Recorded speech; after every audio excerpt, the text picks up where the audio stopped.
c'est la grande société macro. C'est elle qui contribue au développement de la société macro. Donc, votre question, apprendre, donner, j'ai appris de ma grand-mère donner. Donc, pour moi, c'était pas étrange de donner.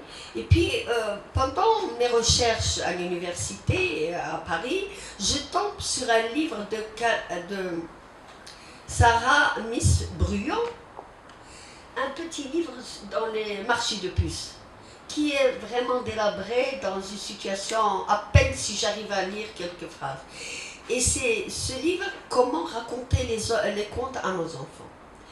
Je l'ai mis de côté, mais quand je suis rentrée au Maroc en tant que professeur universitaire à l'université, je me suis dit, est-ce que je vais me contenter de donner des cours magistraux à l'université, ou bien je vais faire autre chose en même temps.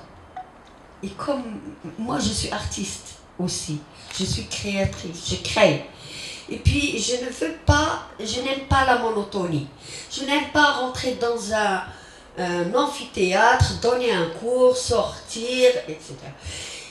J'ai eu l'audace et le courage, à l'époque, c'était en 1994, 92, j'ai créé le groupe de recherche sur l'oralité, le Gruau, qui est un jeu de mots, Gruau, groupe de recherche universitaire sur l'oralité. Et à l'époque, quand on parlait de l'oralité du conte, tout le monde me prenait pour une folle. Il disait, ouais, mais c'est elle, la prof, qui apprend les contes, n'importe quoi, etc. J'ai oublié de vous dire que mes collègues, ils ne m'ont pas accepté quand je suis arrivée. Évidemment, comme tout prof qui vient, il fallait que je passe par le biseautage. Donc, ils ne voulaient pas me donner mon cours spécialité sémiotique. Alors, ils m'ont éjecté dans d'autres départements. Ils m'ont éjecté pour enseigner la culture, soit département français, département d'arabe, département d'espagnol, département d'anglais. Et c'est vrai, je ne vous cache pas que c'était pénible pour moi de ne pas, une fille qui rentre, qui est spécialiste de la sémiotique de l'école française de Grimace, n'a pas son cours de sémiotique à l'université. Mais comme je suis une personne qui aime les défis, je cherche les défis. Alors je me suis dit, je dois ruser. Au cours qu'on appelle culture arabe, chez les divers départements, j'enseignais comment analyser sémiotiquement un conte. Donc je suis dedans. Je suis dans la sémiotique, mais aussi j'ai beaucoup appris. Alors mes collègues n'ont pas compris qu'ils m'ont rendu un grand service. Ils m'ont rendu un grand service parce que tous les contes que je collectais, je donnais à mes étudiants pour les analyser. Et aujourd'hui, j'ai une banque de données de contes inimaginable chez moi. C'est-à-dire, je peux céder mes lunettes qui volent, je ne sais pas, mon sac, etc. Mais jamais quelques petites pages de contes sur lesquels j'ai travaillé avec mes étudiants en 1994 ou 15 ou 16, etc. jusqu'à... Et donc, évidemment, ça a fait de moi ce que je suis. Donc, la première des choses, je me suis dit, pour ne pas m'ennuyer, je fais ça avec mes étudiants. En même temps, en créant ce groupe de recherche, je dois sortir. Et donc, le professeur qui vit dans une tour de cristal, parce que nous, professeurs, et mon ami, il est là, le professeur, on a quand même cette fierté d'être professeur-chercheur à l'université telle. Et donc, on reste dans notre cocon, enfermé, et on ne veut pas voir ce qu'il y a dehors. Et alors moi, comme je suis une fille de combattant, d'ailleurs mon père c'est un militant, il a toujours combattu pour la liberté de mon pays, mes grands-pères aussi. Donc j'ai eu ça dans mes gènes. Alors j'ai cassé cette tour de cristal. Je l'ai cassée et l'université, malgré elle, s'est ouverte vers l'environnement socio-culturel. Et je suis sortie vers les maisons de repos avec les grands-mères pour les former et pour leur donner la parole de nouveau pour raconter dans les maisons de repos. Je suis sortie vers les écoles et tout ça c'est gracieusement, gratuitement, sans monnaie. Dans les écoles de l'urbain et du rural. Et je formais les profs, les maîtres d'école qui étaient très contents de créer des comptes avec moi, dans ce contexte de Sabtirika et Zabak, me disait à la fin de l'année, dites-nous, madame, comment on peut vous remercier? Je disais, vous voulez me remercier? Vous voulez mon cadeau? Quand vous allez au bled, enregistrez-moi une cassette du patrimoine oral. Ça, c'est mon cadeau.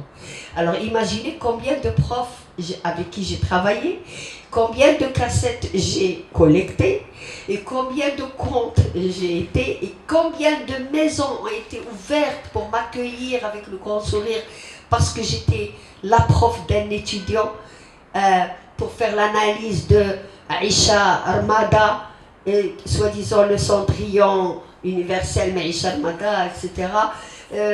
Analyser un conte de Hadiddan ou de Moul Haraimi qui est le petit poussé universel. Et donc pour eux, ces étudiants ont découvert quelque chose qui leur appartient. Et ils ont découvert un peu, ils ont fait des analyses comparatives entre les contes universels et des contes de chez eux, et ça leur a permis aussi d'aller faire des contacts avec leur grand-mère, avec leur mère, et de faire remuer ce trésor et le remettre en avant. Waouh, on peut que dire que waouh. Et justement, pour terminer ce parcours, quand vous cassez le cocon, vous cassez le plafond de verre, vous prenez une triple direction. D'abord une direction politique, on s'y attendait pas. Vous prenez une direction politique qui va vous mener dans des combats de premier plan. Vous prenez une direction sociale à travers ce combat que vous avez porté sur l'éducation non formelle et l'alphabétisation. Vous prenez également un combat culturel. Et parlez-nous un peu de cette action, parce que bon, l'action politique elle est plurielle. Est-ce qu'on parle de l'action politique? C'est vrai que vous avez occupé des fonctions, on va dire, politiques, mais vous avez eu un combat politique, et que vous continuez à porter. Il y a eu ce combat autour de l'alphabétisation et de l'éducation non formelle. Il y a eu également cette action, ce déploiement de votre énergie culturelle. Et j'aimerais qu'on termine cette première partie du parcours, de passer la parole au public sur cette sortie que vous avez faite dans l'espace politique, dans l'espace sociétal. Cher Herman, vous savez, pour moi, la politique, je fais tout le temps la politique. Maintenant, je suis en train de faire de la politique. La politique, pour moi, ce n'est pas la politique politicienne. La politique, c'est l'enseignement, c'est l'éducation, c'est inculquer les valeurs. C'est ça, la politique. La politique, je l'applique, que ce soit à l'amphithéâtral, au boulevard quand je marche, au souk, au supermarché, quand je rencontre mes amis. Chacun de nous fait la politique. Mais j'ai compris que vous voulez dire, parce que je suis militante d'un parti, sans nommer le nom, le parti anti. Il est fier de moi. Donc ce papa qui était toujours là, et cette maman qui jouait le jeu d'être soumise, d'être diplomate, mais qui était très forte. C'est elle qui avait le pouvoir, les rênes. Et donc, et cette grand-mère qui est toujours sage. Donc, la politique était dans mes gènes. Mes arrière-grands-parents, Abdelkarim El-Khattabi, je suis une de ses petites filles. Mhanda Mziane, Anador, donc je suis une de ses petites filles. Donc, c'est pas étrange que je dois. Mais pour moi, la politique, c'est la vraie politique. C'est la politique, c'est pas une politique politicienne. C'est la politique qui permet, qui est un vecteur de développement du pays, mais qui ne... Malheureusement, maintenant, la politique a été démystifiée et elle ne joue plus son rôle comme avant. Donc, effectivement, j'étais militante et j'étais donc au bureau politique pendant plus de 3 mandats, donc fois 4, et j'étais aussi membre du gouvernement grâce à ce militantisme. Et donc, au contraire, j'ai beaucoup appris. Je ne regrette rien. Je crois que ma mission, elle n'est pas limitée à un fauteuil. Ma mission n'est pas limitée à un fauteuil. Quand j'ai quitté le gouvernement, c'est pas, je n'ai pas dit c'est fini. C'est toujours, c'est là où je continue à jouer mon rôle comme si j'étais encore au gouvernement. Et donc, la politique c'est ça, mais quand vous parlez du culturel, c'est pas loin, parce que c'est comme un chaînon, comme la chaîne. Tout dépend de l'autre. La politique fait au moins une femme de culture parce que je suis née dans ce village interculturel. Et puis aussi la pédagogie parce que j'ai toujours aimé d'être pédagogue, enseigner, donner. Cette maman Africa qui a toujours un grand ventre, des seins énormes, l'ogresse, hein, vous voyez l'ogresse, c'est l'ogresse qui, pleine de lait, qui veut dévorer par amour. Tellement elle aime, elle veut dévorer son fils pour qu'il reste en elle. Et voilà, c'est ça.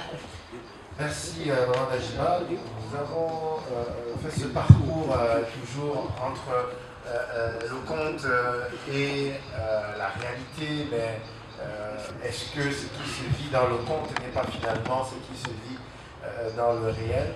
Nous voulons maintenant nous tourner vers vous, cher public, après cette première partie où nous avons eu l'occasion, nous avons eu l'opportunité de découvrir le parcours et familial, et académique, et professionnel, et politique de Maman Najima. Nous voulons prendre quelques questions s'il y en avait.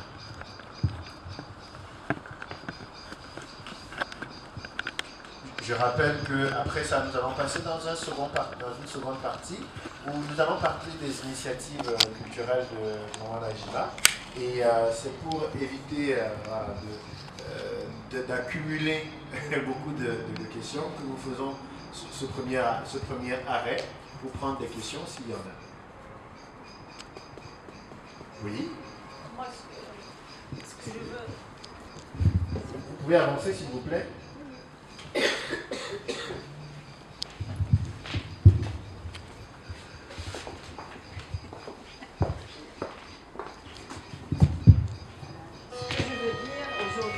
D'abord, bonsoir. Bonsoir tout le monde. Bonsoir à la Najima. Ce que je veux, c'est un témoignage. C'est un témoignage en la faveur de Madame Najima. C'est une... Ça fait des années que je connais cette grande dame. Et ça fait des années que j'admire en elle ce qu'elle fait. J'admire en elle sa personnalité, sa forte personnalité. Elle paraît frêle, mais à l'intérieur d'elle-même, c'est une personnalité très très forte. Et j'admire en elle ce qu'elle a fait en ce qui concerne le patrimoine oral marocain. Parce qu'avant Leila Najima, nous avions tous, nous les Africains, nous avons un grand patrimoine culturel concernant le conte. Mais nous le prenions pour argent comptant, c'est-à-dire elle est là, c'est-à-dire on l'écoutait quand on est petit, mais pour nous ça y est, ça se termine.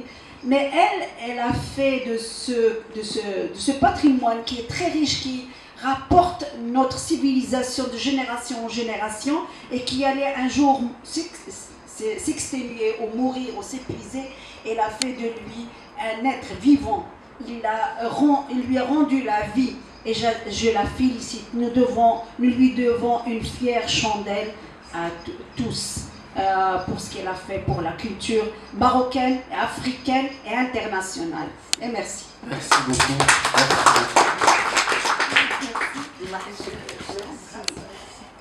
Merci pour son témoignage, j'en suis très touchée. Merci. S'il y aurait peut-être une deuxième.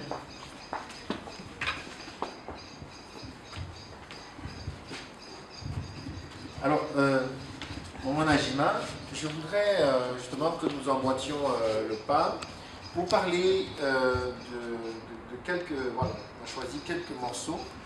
Déjà d'abord de vos d'autres œuvres littéraires, parce que justement vous avez beaucoup travaillé dans l'oralité, mais vous êtes aussi également quelqu'un qui est attaché à la lettre imprimée, c'est-à-dire que vous avez...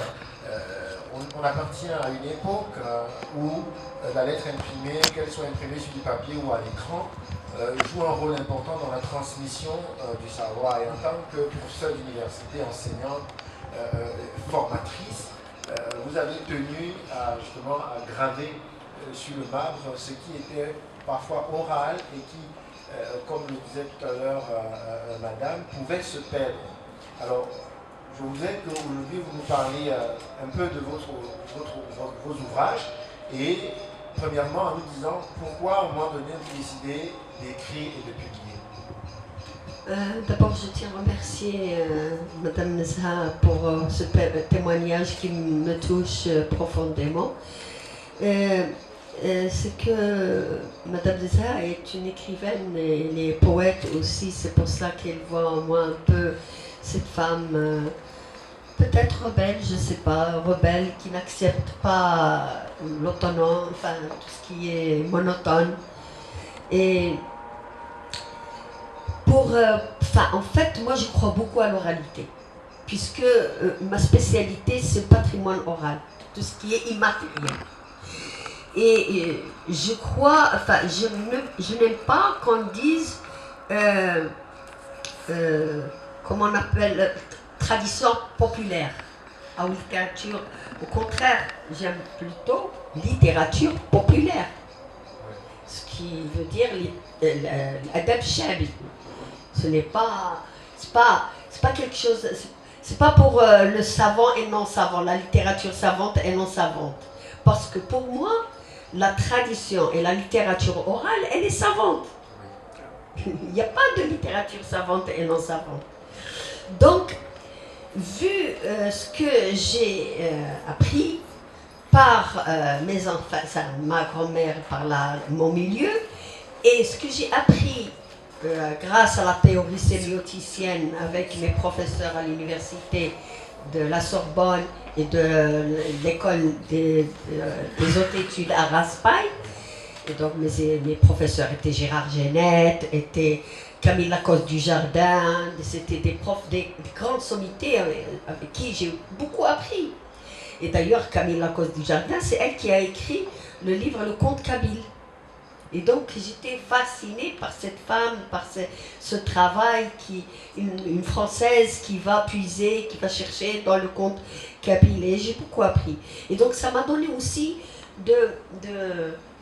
beaucoup de confiance. Ceci dit, écrire, c'est normal, c'est pour la pérennité.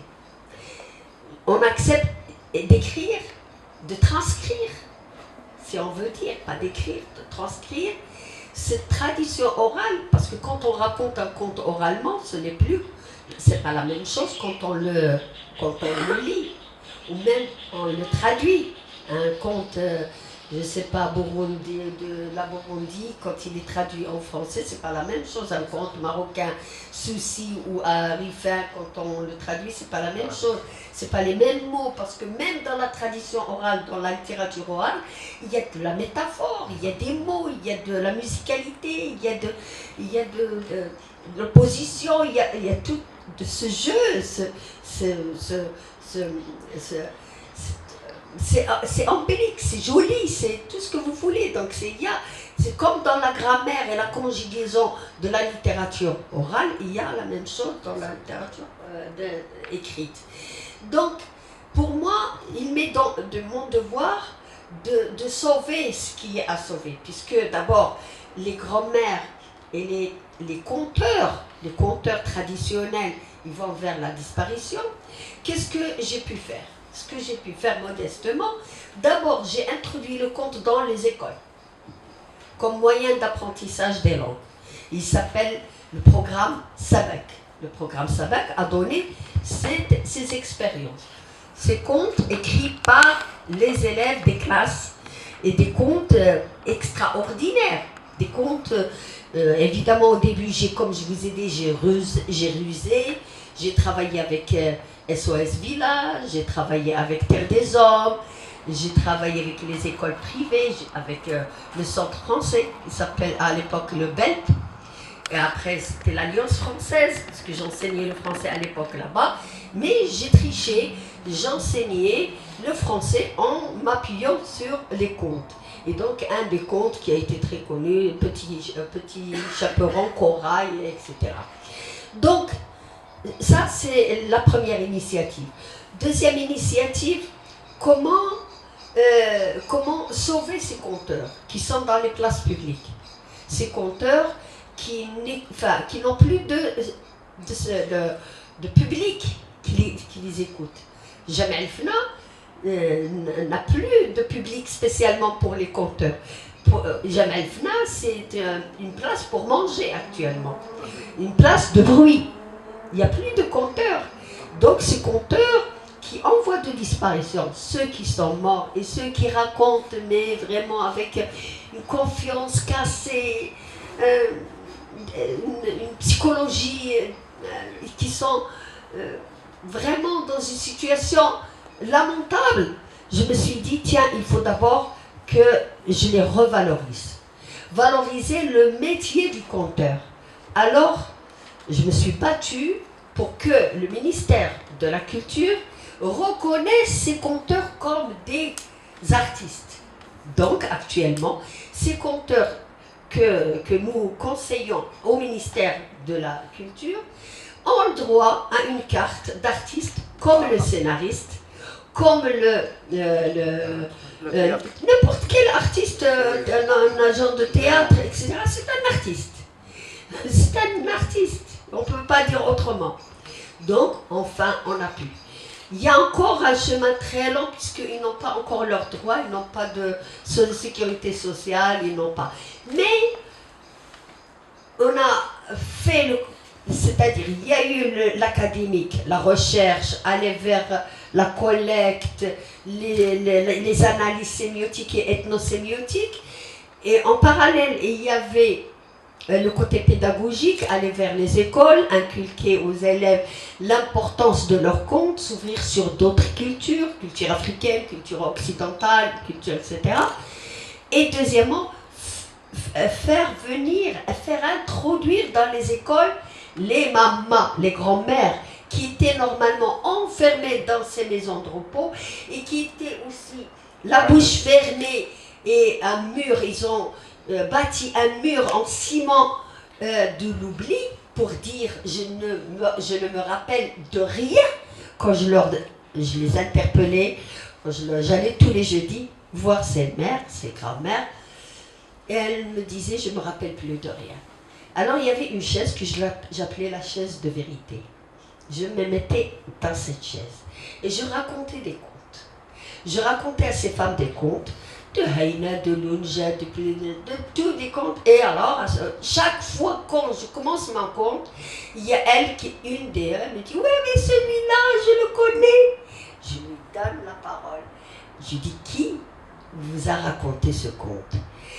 Mon travail à moi, à l'époque et toujours actuellement, c'est pas de voir la moitié du verre vide, c'est la moitié du verre rempli. Mon travail à moi, c'est ne pas la rappeler comment elle est venue à la maison de repos, comment elle est éjectée par sa famille, comment elle a été rejetée par la société. C'est pas mon travail. Il y a d'autres gens qui font ça, c'est leur spécialité.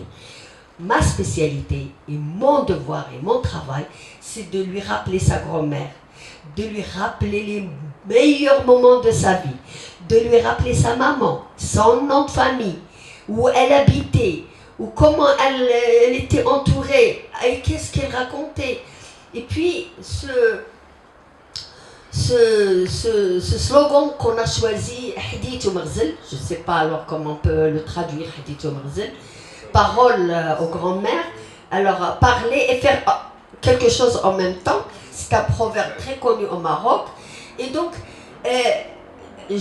on a fini dans ces maisons de repos, les grands-mères racontent, et en même temps, elles tissaient des tapis, elles roulaient la laine, elles roulaient le couscous, ils ont fait bouger leurs doigts, ils ont fait bouger leur bouche, leur langue, ils se sont sentis valorisés.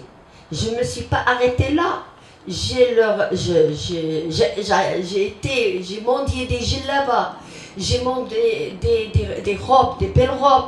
Je donnais à ces grands-mères, à celle qui a su s'asseoir sur la chaise de la vérité, pour aller m'accompagner dans une école et raconter un conte comme je le faisais avant sans grand-mère. Et je vous apprends aussi, au début je commençais avec les SOS Village et avec tout ça, mais je me suis battue parce qu'au début, la délégation de l'éducation nationale a fermé les portes, elle n'a pas voulu me laisser introduire dans CE, elle a dit voilà, elle apprend le compte, c'est des trucs débiles. Mais grâce à Belmokhtar, ah oui, grâce à lui, je lui rends hommage, c'est lui qui a donné l'ordre que je rentre dans toutes les écoles du pays et impliquer et appliquer le programme Sabak aux élèves. Et c'est là où je me suis sentie forte. Et la reconnaissance, elle est venue d'où?